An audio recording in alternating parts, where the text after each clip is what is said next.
Pernah kepikiran nggak gimana sih kerajaan Arab Saudi yang kita kenal sekarang ini bisa terbentuk?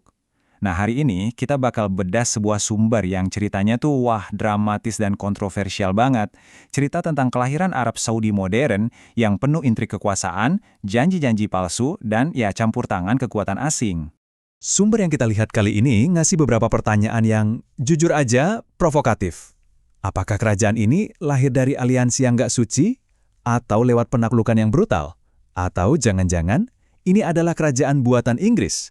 Oke, mari kita telusuri bareng-bareng.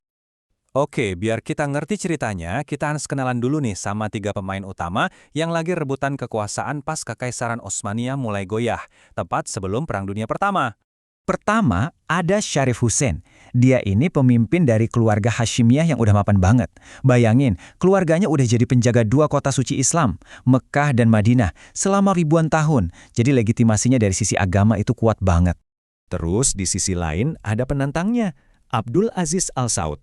Dia ini pemimpin dinasti yang skalanya lebih kecil, tapi ambisinya luar biasa besar.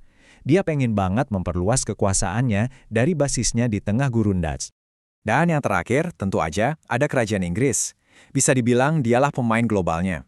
Sebagai raksasa kolonial, mereka ngelihat runtuhnya Utsmaniyah sebagai peluang emas buat gambar ulang peta Timur Tengah sesuai kepentingan mereka sendiri. Nah, ini nih yang menarik.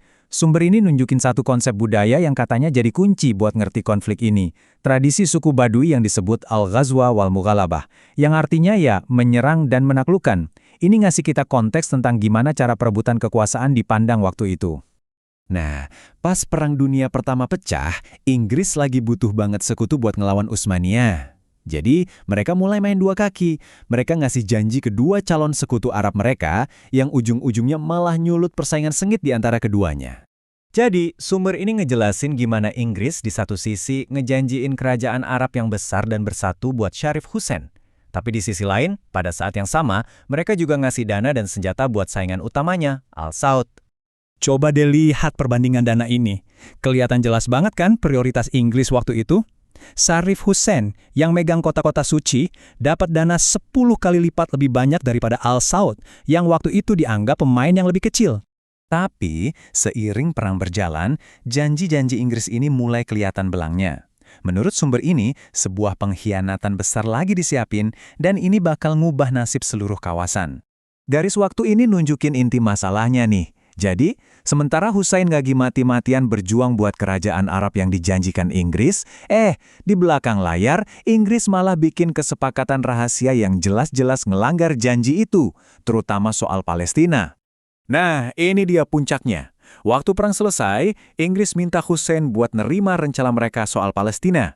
Tentu aja, Hussein menolak mentah-mentah. Dan menurut sumber ini, penolakan itulah yang jadi akhir dari ceritanya. Buat Inggris, Hussein ini sekarang jadi batu sandungan. Jadi apa yang mereka lakukan? Sumber ini bilang mereka seakan-akan ngasih lampu hijau buat saingannya, Abdul Aziz Al Saud, buat mulai bergerak. Oke, jadi ceritanya makin panas.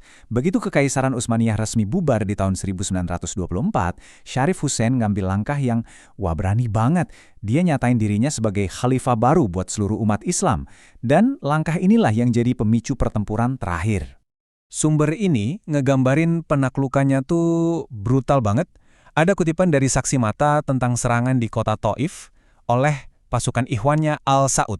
Ikhwan ini adalah kekuatan militer religiusnya, dan kutipan ini ngasih gambaran betapa kerasnya pertempuran saat itu. Efek psikologisnya, langsung kerasa. Kabar tentang apa yang terjadi di Taif menyebar cepat. Akibatnya, kota suci Mekah yang jadi rebutan utama akhirnya menyerah tanpa perlawanan. Mereka terlalu takut. Dengan Mekah dan Madinah udah di tangan, tinggal satu kota pelabuhan lagi yang belum takluk, Jeddah. Dan disinilah, menurut sumber ini, janji terakhir yang paling penting diucapin dan kemudian dilanggar. Untuk mengakhiri pengepungan yang buntu, Abdul Aziz Al Saud ngirim surat ini.